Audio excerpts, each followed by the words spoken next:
الحمد لله على آلائه حمدا نستوجب المزيد من حبائه، وأصلي وأسلم على سيد أنبيائه وصفوة أصفيائه سيدنا محمد وآله وصحبه وكل من سار على إثره واختفائه.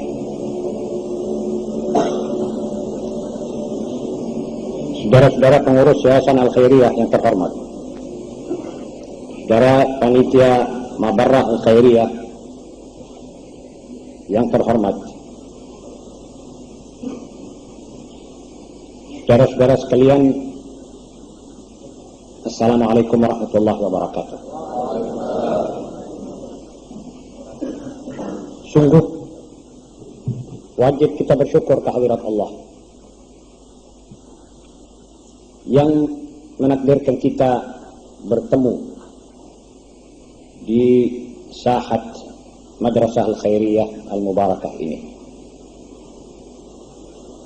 Bersyukur karena kita dalam acara halal bihalal menurut salah satu istilah, atau uwad menurut istilah bahasa Arab. Maka di samping itu kita juga gembira dengan lahirnya Mabarrah yang merupakan satu kesadaran daripada pemuda kita. Kita harus berhenti sejenak dalam saat-saat atau detik-detik seperti ini untuk bersyukur. Dan di antara syukur itu adalah kita mengisi acara dengan mau'izah hasanah dan membuat satu khittah, menentukan satu blueprint yang bisa kita kerjakan di masa yang akan datang. Kita sebenarnya diambang abad baru. 2 bulan lagi maka umat Islam sedunia akan menginjak abad ke-15. Abad yang tentunya akan lebih banyak challenge, akan banyak tantangan, lebih daripada abad yang akan kita tinggalkan ini. Untuk itu kita harus bersedia untuk menyambut, untuk menentukan siapa kita di tengah sejarah umat manusia pada umumnya, umat Islam pada khususnya, dan bangsa Indonesia pada khususnya. Karena itu di samping saya mengucapkan tahniah kepada saudara-saudara panitia Mabarrah dan anggota-anggotanya atau badan sosial Al-Khairiyah dengan anggota-anggotanya, saya merasa berkewajiban untuk menyampaikan sepatah dua, setidak-tidaknya untuk menjadi pegangan atau bahan renungan bagi kita dan bagi saudara semua. Apa yang harus kita kerjakan? Sebelum itu kita harus sama-sama mengerti bahwa kita adalah di antara minoritas-minoritas Indonesia. Ada minoritas golongan Cina, ada minoritas India, dan ada minoritas keturunan Arab.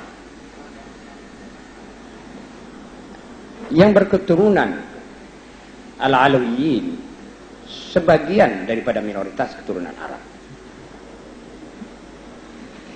Tiap minoritas mengerti dan menghafal apa sejarah dan bagaimana sejarah mereka masuk ke tanah air ini. Kita pun harus demikian juga. Tadi telah disinggung oleh saudara Al-Akh Muhammad Taufiqi dan As-Saqaf sekelumit dari sejarah Al-Alawiyin masuk di Indonesia. sekelumit dari sejarah yang diakui sebagai suatu yang hampir muttafaqun alaih di kalangan bangsa Indonesia seluruhnya. Bagaimana Al-Alawiyin masuk di Indonesia? Mereka datang membawa misi, membawa risalah. Tidak cuma mencari duit. Misi itu atau tugas itu tugas suci. Karenanya mereka bukan saja dibukakan pintu negeri ini oleh mayoritas, tetapi pintu hati mereka dibukakan. Pintu rumah tangga mereka dibukakan. Mereka dipersilahkan kawin di rumah-rumah tangga baik. Maka terjadilah asimilasi dalam proses-proses pertama itu yang berjalan dengan penuh keindahan dan keserasian. Itu sejarah harus kita pelajari. Bukan untuk kita banggakan. Membanggakan sesuatu adalah cuma menina-bobokkan teman dan anak-anak kita tanpa guna. Kita mengerti hal itu untuk meneladani, untuk mulai berbuat seperti mereka, untuk melahirkan sesuatu untuk bangsa. Kita tidak usah cepat-cepat menagih-nagih kapan pemerintah dan mayoritas mengakui kita sebagai warga negara penuh dan sebagainya. Sehingga dalam pertemuan-pertemuan kita dengar apa keluhan-keluhan akibat diskriminasi sebagai yang kita lakukan sepanjang masa yang lampau ini. Tetapi kita harus tahu apa lebih dahulu kewajiban kita terhadap masyarakat besar ini. Sudahkah kita tunaikan itu? Salah benar kalau orang menuntut hak sebelum menunaikan kewajiban. Hak tidak akan muncul kalau kewajiban tidak lebih dahulu ditunaikan.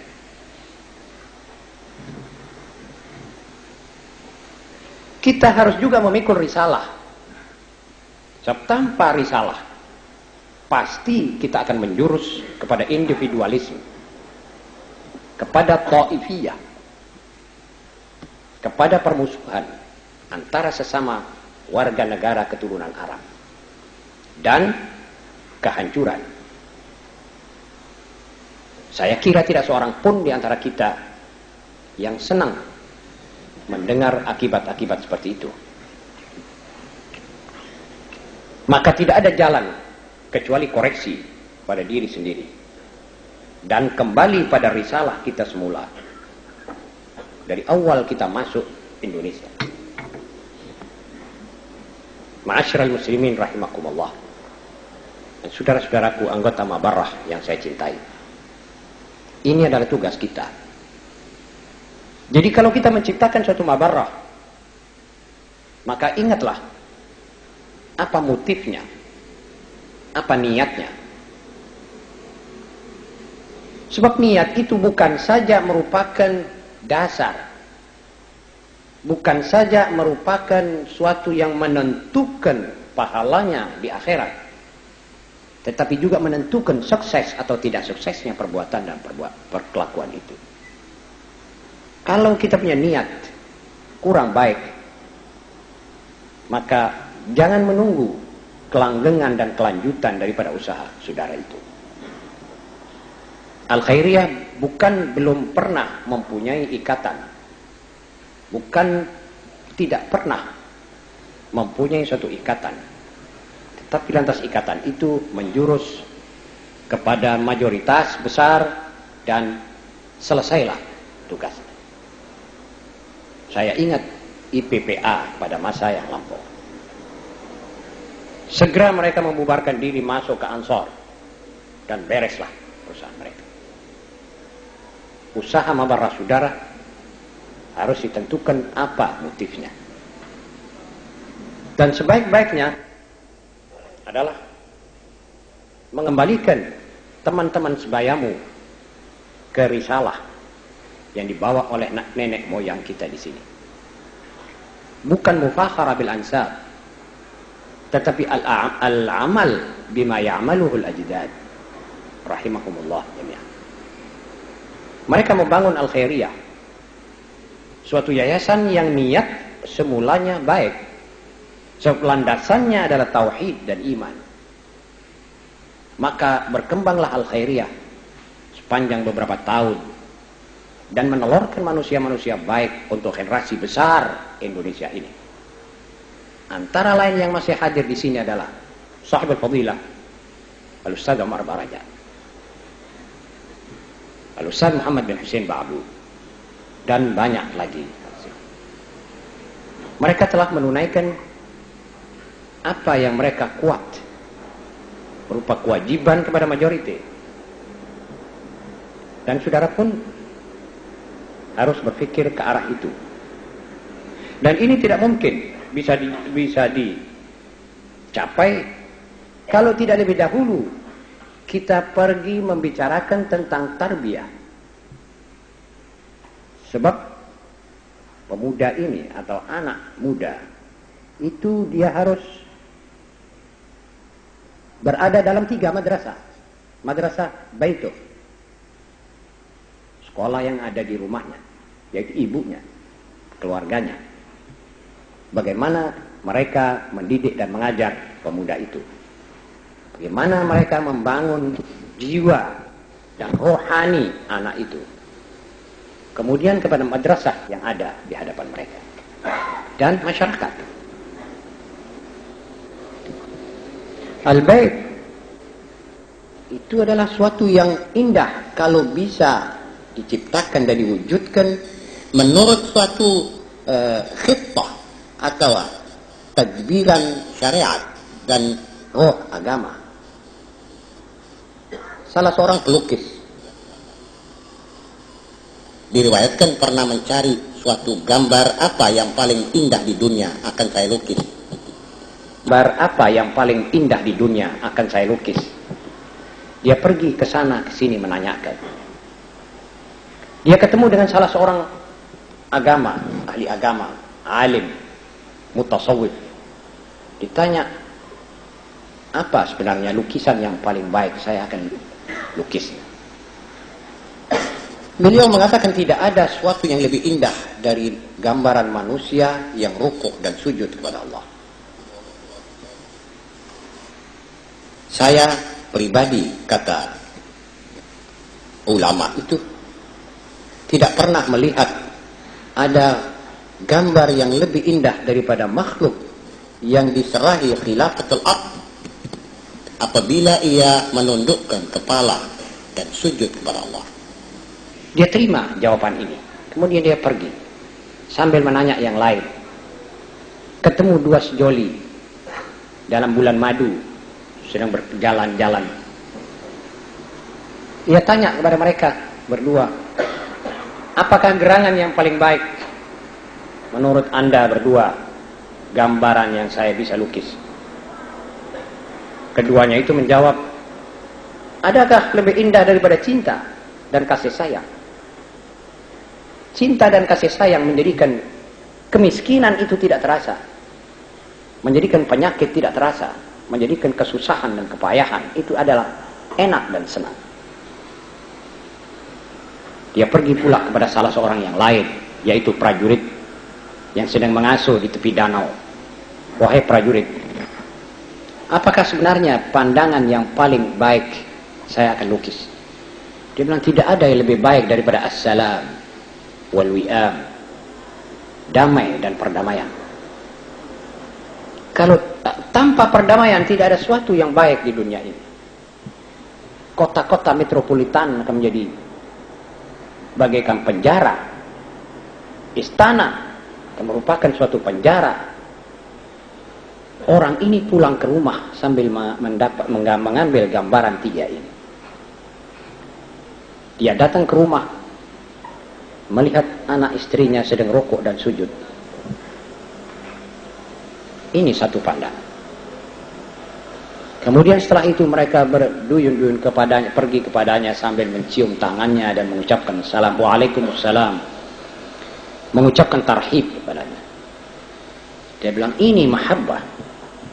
Senyum istrinya, taat anaknya. Akhirnya dia gambar rumah tangga. Karena di dalam rumah tangga itu mencakup al-mahabbah, wassalam, wal ibadah.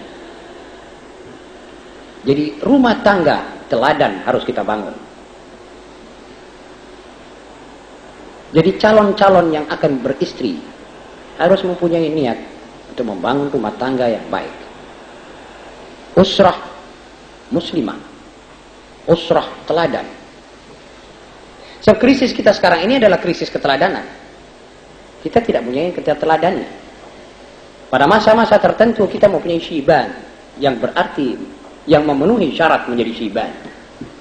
Di hari-hari ini kita tidak memiliki mereka itu. Maka kita semua ini seperti anak ayam yang ditinggal oleh induknya.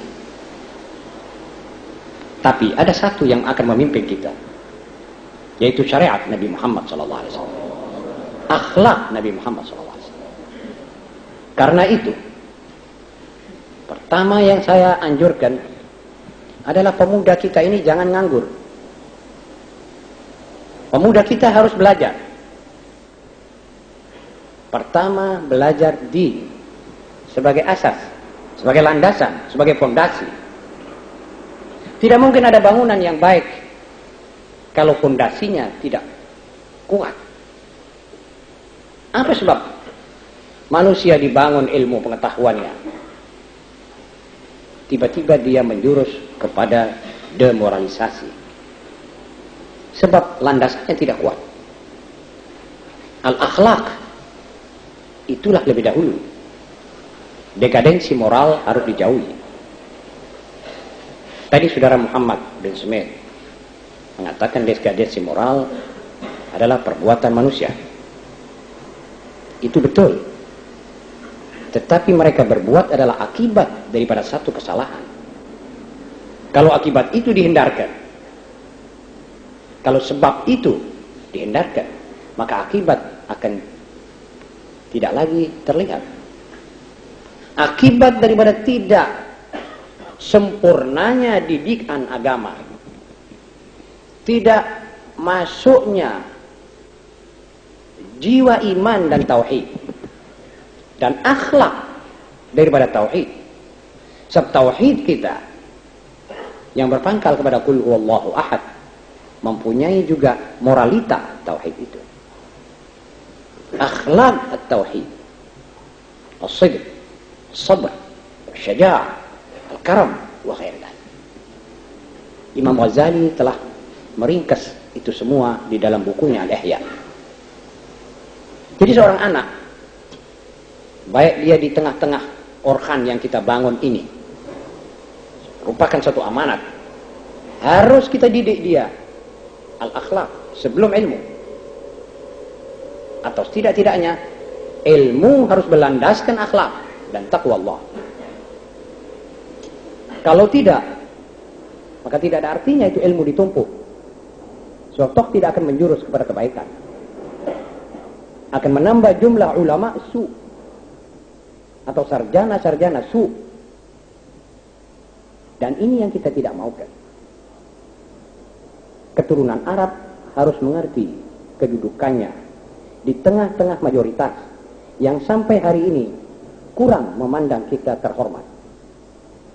Sebabnya adalah kita sendiri. Sebabnya karena kita belum memenuhi syarat-syarat minimal daripada seorang warga negara yang baik, daripada minoritas yang bisa dipandang. Karenanya kita belum terhormat. Tetapi kita mencoba menghormati diri sendiri lebih daripada mestinya.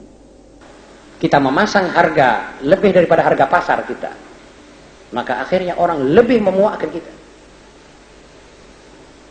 Kita akhirnya menjurus kepada bangga-banggaan nasab. Tetapi kita tidak mengamalkan walau sekecil-kecilnya sebagian daripada yang menentukan kebaikan orang-orang yang kita nisbahkan diri kita kepada mereka. Jadi kita ini akhirnya lenyap. Bisa lenyap seterusnya. Ada satu cerita. Salah satu daripada keluarga Al-Habib Ali Al-Habsyi masuk ke Indonesia. Bertemu dengan seorang temannya di Hadramut. Tukang bekam. Tukang canduk. Membawa alat-alatnya. Dia tanya, "Ya fulan, sampai di Jakarta engkau juga membawa alat-alatmu ini untuk menyanduk?" Dia bilang, "Ya Habib, walafu, saya ini menjalankan apa yang oleh Habib Ali Al-Habsyi ayahmu diteorikan." Al-Habib Ali berkata, "Man la salak fi tariq ahluh tahayyam wa dha'a. Faya furu'an nabi siru 'ala al-ittiba'." Ma'natuh, idza lam nasir 'ala al-ittiba' sanahim wa sanadhi'. Wa hadha alladhi hasal. Jadi yang ada cuma nasab di tembok. Tetapi jiwa dan isi daripada seorang Alawi, atau setidak-tidaknya asyurut al-awwaliyah li'an yusamma Alawi, sudah tidak kita miliki. Saya bicara li'anna al-hukm lil-aghlab la lil-nadir. Al-aghlabiyah sahiq, begitu. Kalau ada orang menjual ganja, maka di situ ada tangan-tangan daripada keturunan yang baik ini main di situ. Dan itu pun adalah akibat. Akibat karena madarisuna, karena madaris kita tidak menitik beratkan masalah yang paling pokok, yaitu din dan akhlak. Itu bukan berarti kita tidak bisa mencapai ilmu yang dikatakan ilmu umum, pure science. Bukan tidak bisa kita capai itu, tapi fondasi harus kuat. Kalau saya katakan tarikh al-khairiyah, tarikh Majid, maka itu sudah jelas, tidak ada orang mengungkiri. Dan saya tidak banggakan itu. Saya bersyukur kepada Allah bahwa saya pun salah satu hasanah dari hasanat al-khairiyah. Saya salah satu daripada kebaikan al-khairiyah, walaupun saya adalah yang terkecil, termuda, tetapi saya syukur. Dan labud na'tarif bi a'mal al-khairiyah al-madi, wa labud an na'saf يعني الخيرية تأخرت في الزمان الأخير عن ما سلكه آباؤهم وأجدادهم. Ini harus kita sesalkan bersama. Tetapi itu bukan berarti kita tidak bisa mengejar kekurangan-kekurangan ini. Kita bisa berjalan dan mengejar apa kekurangan secepatnya, apabila kita sedar secepatnya. Jadi, mabarrah ini bukan saja cuma mengumpulkan zakat fitrah dan zakat mal, itu sudah cukup baik. Namun harus juga menjurus ke skup-skup yang lain. Juga pendidikan dan pengajaran.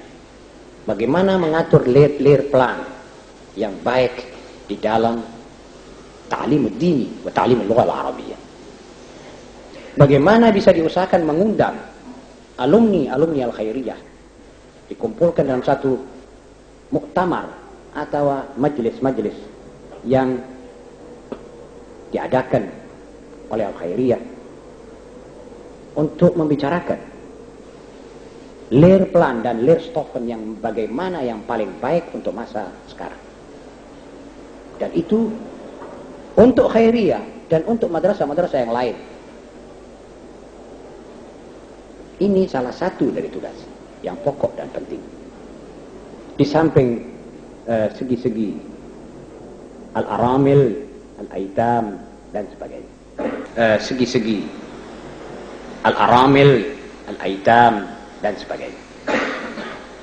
Kemudian takwin nukhbah, suatu golongan elit, an-nukhbah, as-safwah, untuk memikirkan, untuk mengatur itu, merancanakan blueprint buat yang dikerjakan oleh pemuda-pemuda.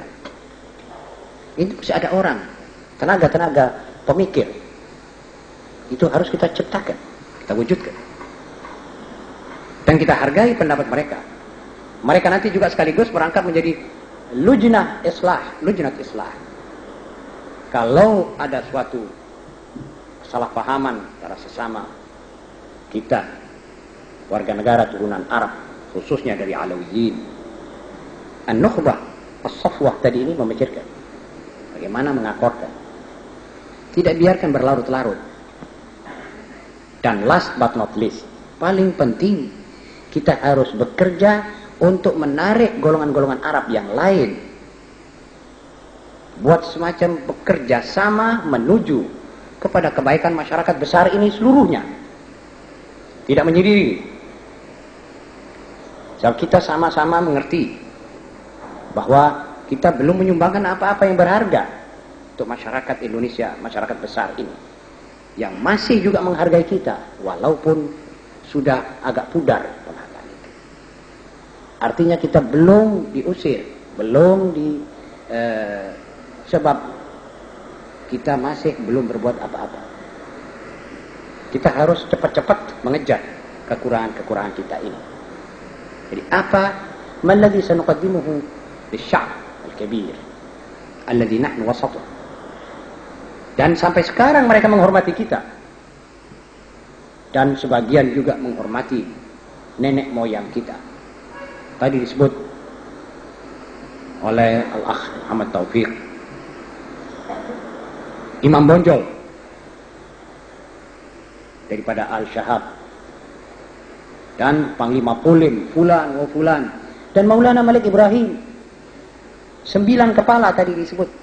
Tetapi 9 kepala, 1 kepala berarti puluhan juta kepala kita sekarang ini. 9 kepala mengislamkan 90 juta ini. Dan 9.000 kepala sekarang malah menyedihkan. Jangan sampai mudah-mudahan menjadi beban kepada mayoritas ini. Beda sekali antara 9 kepala dengan kepala kita sekarang. Sebab an-niyah, at-tauhid belum mendalam. Dan tauhid apabila sudah teramu dengan seorang muslim, maka dia akan tidak ada yang mengalahkan dia. Tidak ada yang tidak akan tunduk kepada seorang muwahhid. Bukti yang paling hangat adalah Khomeini di Iran. Sebagai muwahhid, sebagai muslim dan mukmin, tidak ada kepala yang bisa tegak di hadapan dia. Wal adillah fi hadhihi al-mas'alah katsira. Iqra'ul Qur'an, tajidu Ibrahim alaihi salam. Yaqulu Allah lin-nar kuni bardan wa salaman ala Ibrahim. Limadha? Karena hadha rajul mu'min. Allah la yurid lin-nar an tahriqah. Kenapa Allah mengatakan kepada api yang berwatak membakar, api, jadilah engkau dingin kepada Ibrahim dan aman, selamat. Apa sebab? Sebab ini mukmin.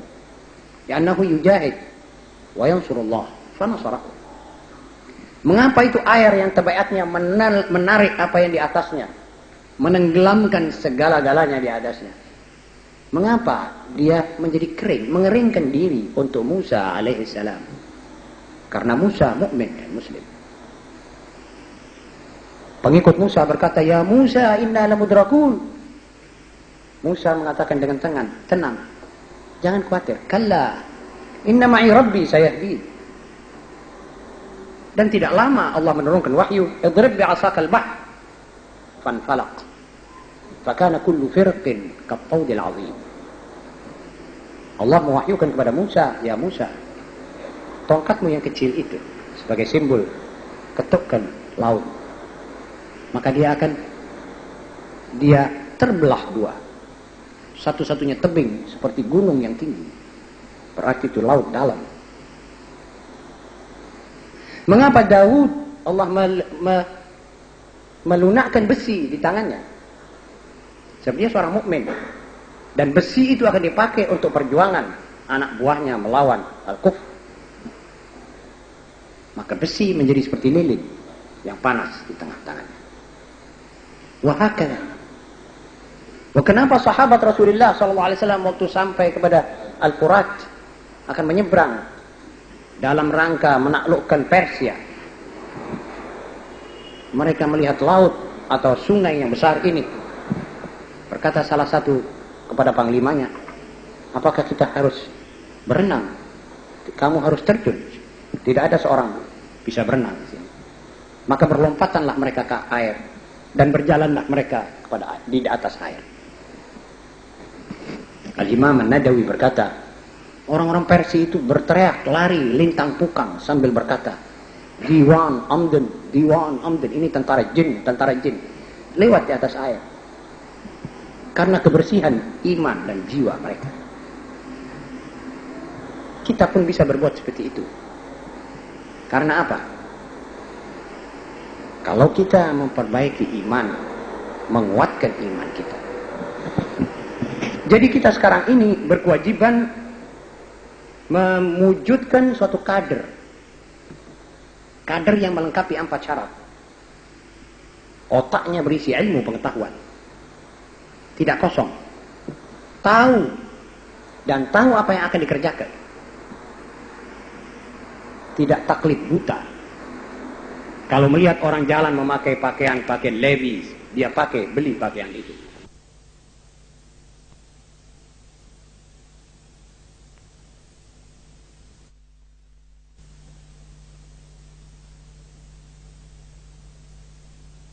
Kita menggondrongkan rambut. Kita tidak tahu ini apa. Apa itu hippisism? Apa tema mereka? Kita kerjakan saja. Celana kita komprangkan. Kita letakkan di tanah. Kita seretkan dia. Kita tidak baca hadis yang mengatakan bahwa pakaian di bawah mata kaki adalah pakaian orang neraka. Ma asfala minal izar, ma asfala minal ka'bain, bahwa minal izar bahwa finnar. Iyyaka wa isbalul izar fa inna isbalal izari minal khuyala, dan hadis-hadis yang lain. Kita harus tahu. Jadi kita harus ada ilmu. Berkata Syaqiq al-Balkhi, dhahabul Islam min 4. Lenyapnya Islam karena 4. Unasun la ya'maluna bima ya'lamun. Manusia-manusia yang tidak mengamalkan apa yang dia ketahui. Wa unasun ya'maluna bima la ya'lamun. Manusia yang mengerjakan apa yang dia tidak ketahui. Dari mana sumbernya? Apa akhirnya? Dan yang ketiga, unasun la yata'allamuna ma la ya'lamun. Tidak mau belajar apa yang tidak diketahui.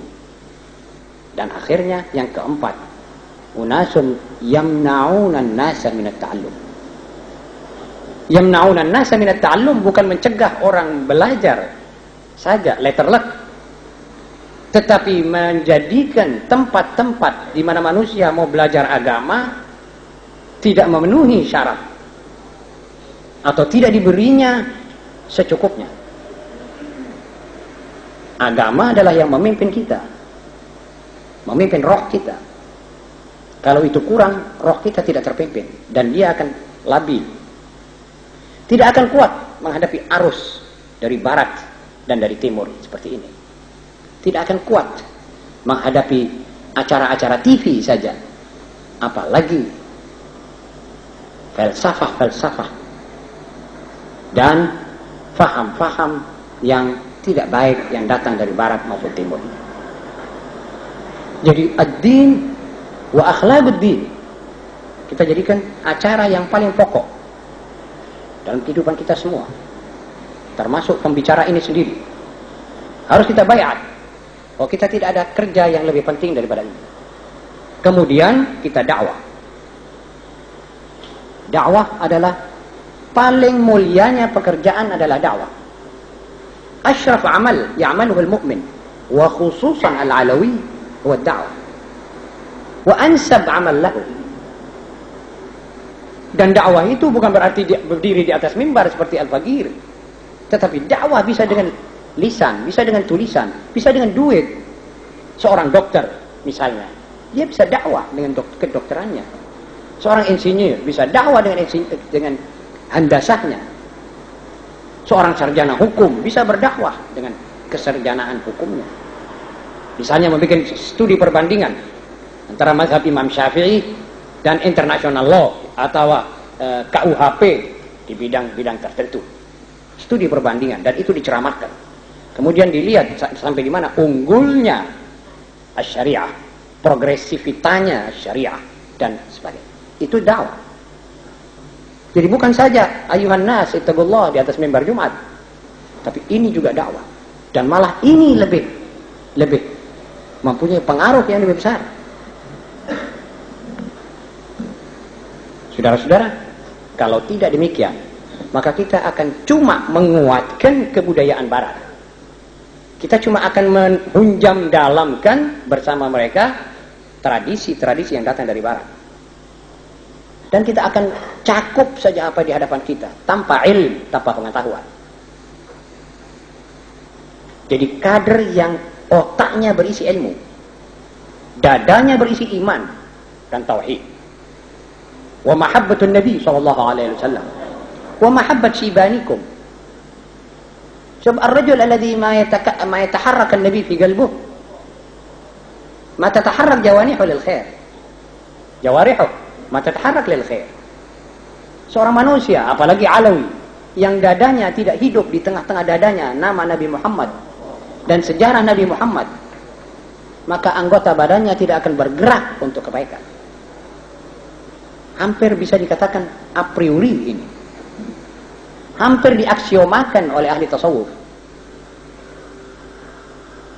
Karena itu, kita didik manusia yang dadanya berisi tauhid, berisi akhlak, berisi mahabbah Rasulullah SAW. Akhirnya, kader yang kantongnya cukup. Siapa pemuda yang masih menunggu belas kasihan orang, dai yang masih menunggu kasihan orang, dai itu tidak akan mungkin berbicara dengan benar. Pasti dia akan menenggang perasaan orang yang hadir. Seorang dai harus yukallimun nas bilughatil mu'min, al-lughah allati ma tahrifu al-laf wala ad-dawaran. Ad-da'i yahtaj ila syaja'ah adabiyah.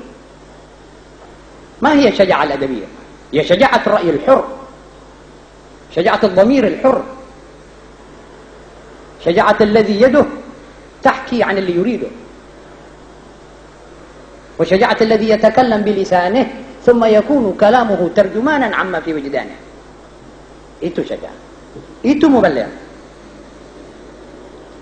Tidak mengimbangi, tidak mengambil arus dan mengikuti suasana yang ada di hadapannya, dan tidak bertaklid, karena dia tahu kita sekarang sudah mencakup semuanya dari barat. Saudara percaya bahwa al-alawiyun al-muntasibun ila Muhammad sallallahu alaihi wasallam, tanggalan mereka di jam tangan mereka ini tanggalan Masehi. Apa sebab? Ya sebab kita tercetak ke situ. Kalau mengundang, maka undangannya pakai bulan Masehi, bulan Kristen. Kalau ditanya mengapa sih kita harus limadza nakun ala tarikh al-gharb? Kenapa? Dia tidak bisa jawab.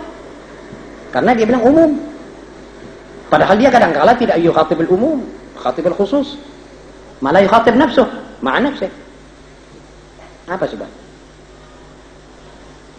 Kita memakai adat istiadat dalam perkawinan, adat istiadat barat.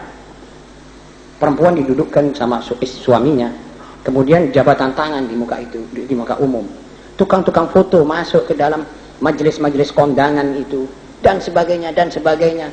Akhirnya al-adat yang dibawa oleh nenek moyang kita sudah tidak ada bau-baunya lagi. Majelis tidak ada barakah. Dan kita undang perempuan masuk ke tempat rumah kita, dan kita tahu dengan pasti bahwa perempuan-perempuan itu akan berpakaian yang tidak memenuhi syarat syariat. Jadi kita mengajak mereka keluar dari rumah tangganya supaya dia berdandan, berbaju tipis, berkudung, kadang-kadang disampingkan saja. Ini kita kalau mau kembali sebagai wali songo, kita harus konsekuen tentang masalah-masalah seperti ini.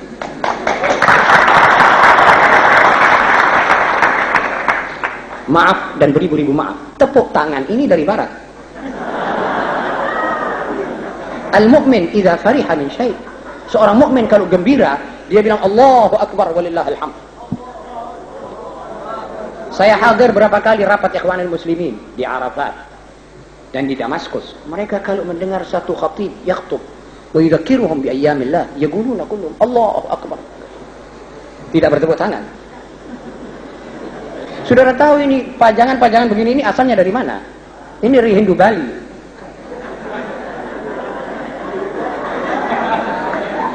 Hendaknya kita ada orang-orang yang mengerti masalah-masalah seperti ini, lalu natajannab hal.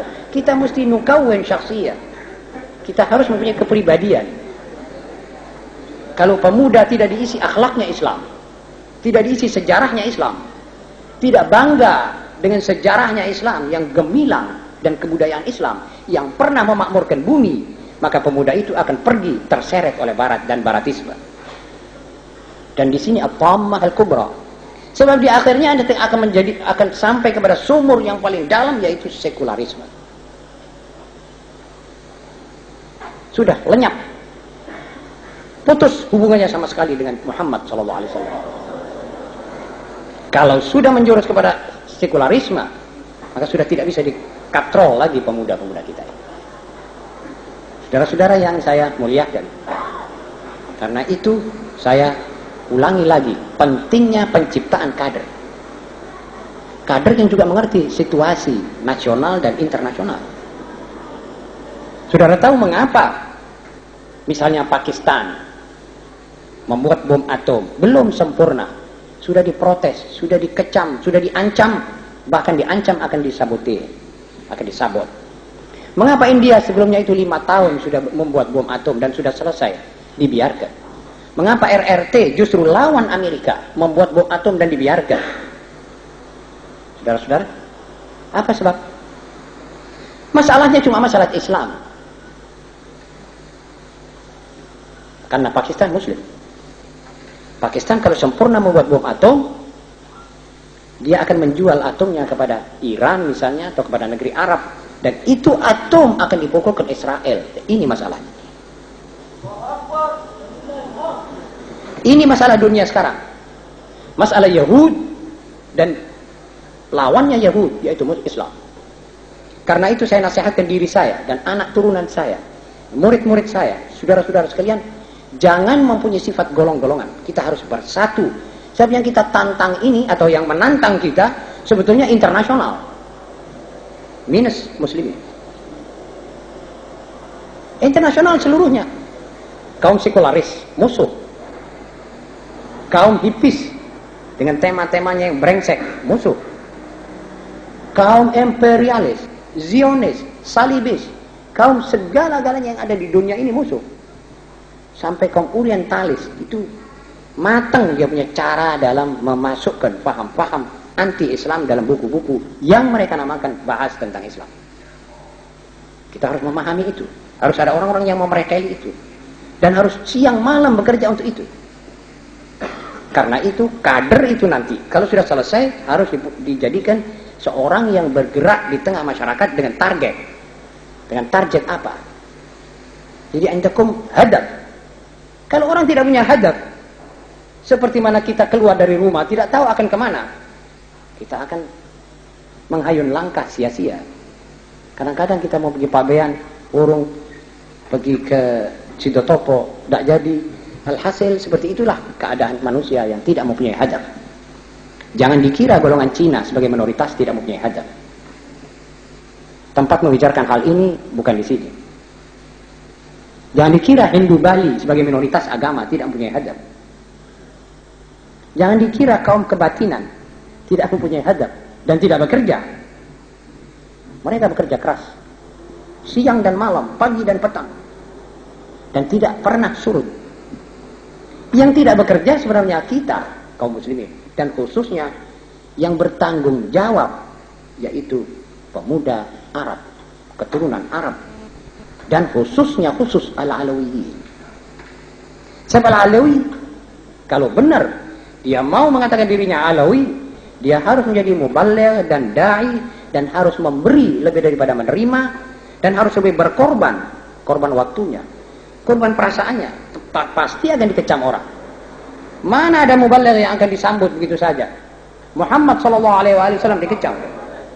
Tadi sudah dikatakan. Kenapa turunnya wahyu justru kepada manusia yang hina ini? Kenapa tidak salah seorang yang besar seperti Al-Walid bin Mughirah dan sebagainya? Itu sudah pasti. Sebab yang menjadikan mereka jingkrak adalah Islam. Barat dan Timur sudah bersatu untuk merongrong Islam. Lihat itu pengungsi dari Bangladesh.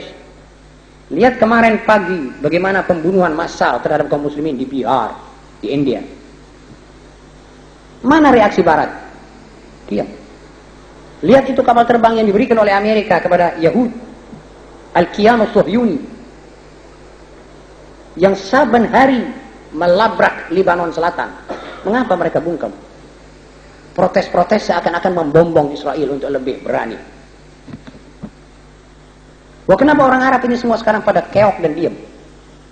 Memang kalau kita mau jujur, sejarah Arab di zaman-zaman seperti ini tidak membanggakan. Memang kita harus prihatinkan. Kenapa Arab makan Arab dan meninggalkan Israel kuat? Sejak Abdul Nasir. Kenapa justru dia yurabit fil Yaman, yadrib al-Yamaniyin? Sampai 2 tahun Abdul Hakim Amir yurabit fil Yaman.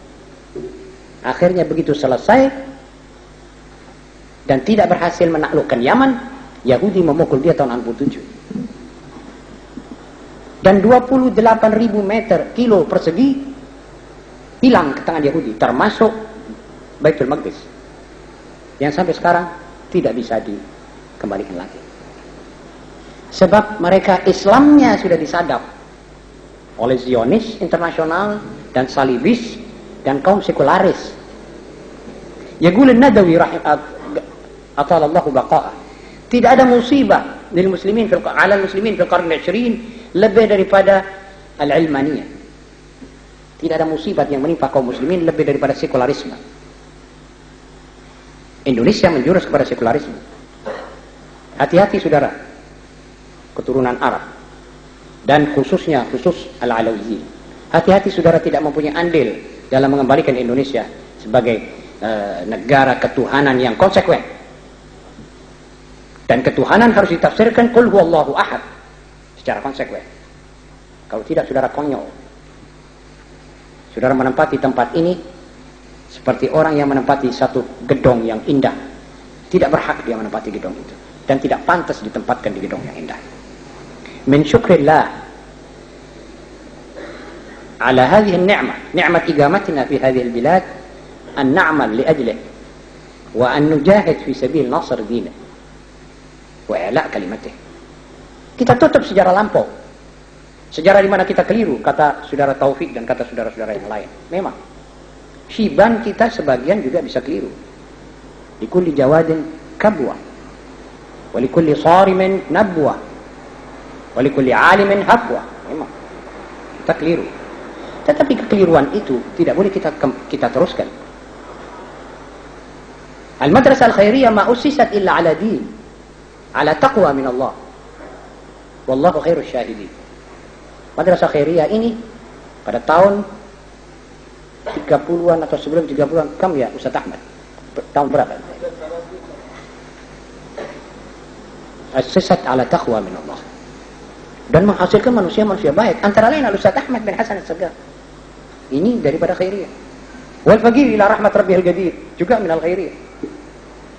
Beberapa ratus manusia yang seperti kita ini kita bisa hitung. Dan kebetulan semuanya ini mengajar. Pernah mengajar. Saudara-saudara, ini nikmat. Kalau kita puter ini haluan, maka kita yang salah. Kita yang salah. Kalau kita sudah diberi nikmat mengisi, membuat gedung seperti ini, maka kita harus mengerti bahwa nikmat seperti ini harus dipakai untuk mengisi manusia-manusia di dalamnya ini, di dalam ruang-ruangan ini, dinullah wa syariat Muhammad bin Abdullah wa akhlaq Syiban wa akhlaq salaf as-salih. Baru kita nanti akan lega. Sebab orang yang datang, orang yang mempunyai tugas, orang yang mempunyai misi, itu orang lega, orang senang. Hatta walaupun dia mesti mengalami up dan downnya sejarah, dia gembira. Sebab tidak ada pekerjaan. Orang nganggur itulah yang orang yang sengsara dan orang yang sedih. Kalau saudara tidak bekerja untuk sesuatu dan tidak mempunyai teladan yang baik, maka orang tidak bisa menyalahkan saudara. Kalau saudara hanyut tengah kaum tipis, kaum yang tidak baik itu. Sebab tidak ada teladan. Semua yang Anda lihat di jalan, di TV, di surat kabar tidak membawa kebaikan bagi saudara. Isi surat kabar tidak membawa pendidikan. Istrinya fulan berlaku serong terhadap suaminya yang tidak ada. Fulan mengorupsi 6 miliar. Itu dibawa, tiap surat kabar membawa. Saya tidak mengerti mana itu kode etik jurnalistik. Mana itu etika jurnalistik? Untuk kepentingan siapa hal-hal semacam ini disebut? Memberanikan orang yang tidak berani. Dan saudara-saudara, advertensis yang kita lihat. Ucapkan berbintang dan terjunlah ke gelanggang internasional. Rokok, nanti dikatakan ini rokok. Padahal ini semuanya palsu. Dan alangkah kejinya suatu advertensi yang penuh palsu dan kayak gitu. Saudara-saudara, kalau saudara tidak hati-hati dan tidak ada golongan elit yang memimpin saudara, maka saudara akan pergi ke situ. Saudara belum tahu, khususnya anak-anak remaja 11-12 tahun belum bisa menjangkau semua itu. Belum bisa menjangkau apa latar belakang daripada satu acara TV misalnya yang diajukan, disodorkan. Sampai di mana nasibul Islam wal muslimin minat television dan Indonesia. Tak bisa saudara bikin kalkulasi untuk itu. Karena itu mesti ada yang memimpin, yang memberitahu. Nanti saudara sedar dan menyadarkan diri, keluarga dan masyarakat. Ini keuntungan. Baru saudara sebagai satu alawi yang mempunyai arti. Saudara-saudara, ini bedanya antara orang mukmin dan tidak mukmin. Adalah rohnya. Kalau dia berisi iman, maka dia manusia penuh. Kalau tidak, dia gambar. Wal farqu baina as-surah wal haqiqah farqun 'azim. Coba kita gambar ini, tembok ini, semuanya gambar api yang bergejolak. Saudara, semuanya tidak akan merasa panas. Kalau kita gambar es krim ini semua, maka yang dahaga tidak akan merasa senang, puas dengan es. Kalau kita gambar ini sebagai laut, saudara tidak akan tenggelam. Kalau kita gambar macan kertas sebesar gunung Semeru, maka saudara tidak takut dengan macan kertas. Sebab itu semuanya surah. Yang menjadikan itu macan ditakuti adalah rohnya. Haqiqatus sabu'iyah wal asadiyah fi. Kalau sudah macan kecil sekarang ini melompat di tengah-tengah kita, maka saya percaya bahwa kita semua ini lintang pukang akan lari. Apa sebab? Sebab kita tahu siapa ini. Apa ini binatang yang masuk. Kemudian al-ghaflah. Lupa. Tidak sadar. Pemuda yang tidak sadar akan mencakup apa yang di hadapannya dia kerjakan.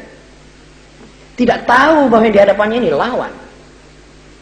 Saudara bisa membayangkan seorang tidur nyenyak, dirambati oleh ular kobra. Dia tidak akan bergerak dari tempatnya. Karena cuma satu. Karena dia ghafil. Karena dia tidak tahu apa benda yang sedang melintasi dadanya ini. Itu kobra, ular yang paling beracun. Tapi dia tidak takut. Namun kalau dia jaga, kalau dia tidak ghafil, dia tahu itu ular, dia akan lari atau mencari alat pemukul. Begitu juga kita. Kita menghadapi dunia sekarang ini, kita berbagi dua. Ada yang sadar, ada yang tidak sadar. Yang tidak sadar mengatakan, ini biasa kita kerjakan. Sampai saya katakan tadi, tanggalan kita tanggalan Masihi. Adat-adat istiadat kita adat istiadat Masihi. Kadang-kadang yang bukan mahram masuk ke rumah, bicara dengan istri kita. Kadang-kadang istri kita menemui tamu kita, kita tidak ada di rumah. Kadang-kadang anak kita contohkan satu contoh praktek tentang kizib. Kalau ada orang memanggil kita bilang katakan abah tidak ada. Itu anak keluar dengan giatnya mengatakan abah tidak ada. Ya kizib. Dan kizib secara dididik, secara praktek. Ini praktek lebih jahat dari segala didikan. Tapi mestinya kita katakan padanya, katakan bahwa ayah sedang makan. Kalau belum makan silakan masuk, atau suruh tunggu. Itu anak ya ta'alamus sidq. Orang ngemis di muka pintu, kita labrak dia dengan kata-kata yang kurang baik. Anak kita belajar daripada kita bagaimana orang yang yanharul miskin. Tapi sebaliknya harus kita katakan, ta'al, ini uang kasihkan orang miskin. Ini ada sepiring nasi, panggilkan temanmu yatim itu. Dia tidak punya apa, dia perlu seperti kamu sepiring nasi. Kita didik dia untuk yakun karim, yarham al-masakin wal aitam. Itu satu pekerjaan di rumah tangga yang mesti kita ciptakan tadi. Al-bait, al-madrasah, wal-muhit. Ini semuanya sekolahan. Kalau satu meleset, semuanya meleset. Dan sekarang ini kita punya sekolah-sekolah dengan wali murid, ada semacam yang disebut tadi gap. Tidak ada hubungan. Kenapa sekolahnya Hamka, Al-Azhar maju?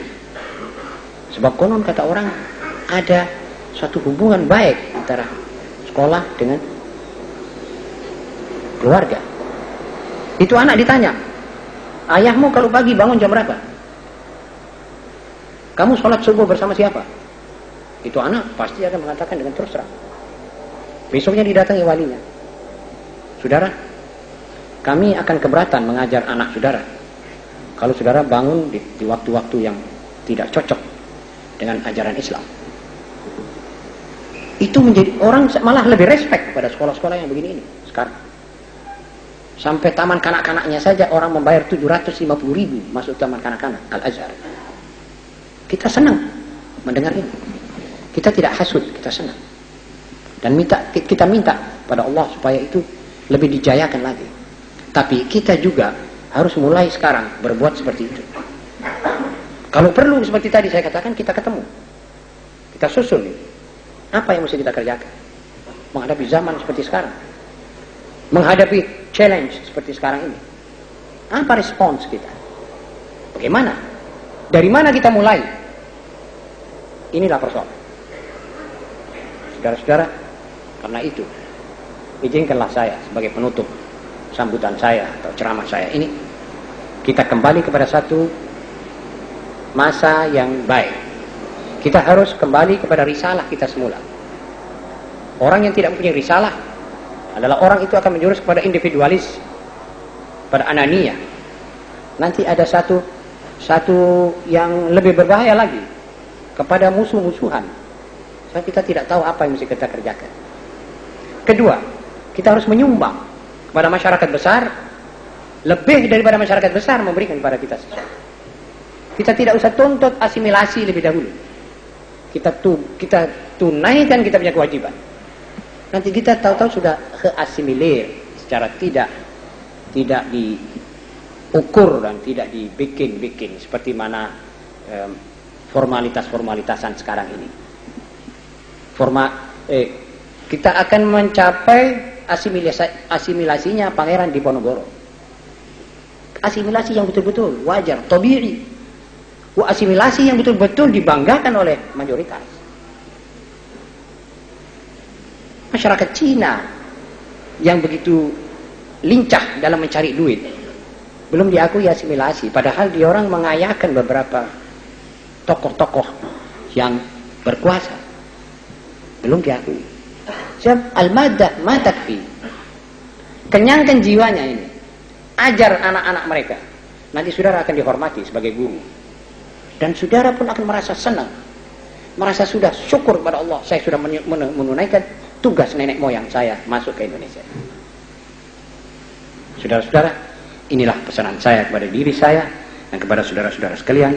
Marilah kita bersama-sama mulai melangkah ke arah muka. Di samping saya mengucapkan selamat atas bangunnya badan sosial Al-Khairiyah yang dipimpin oleh saudara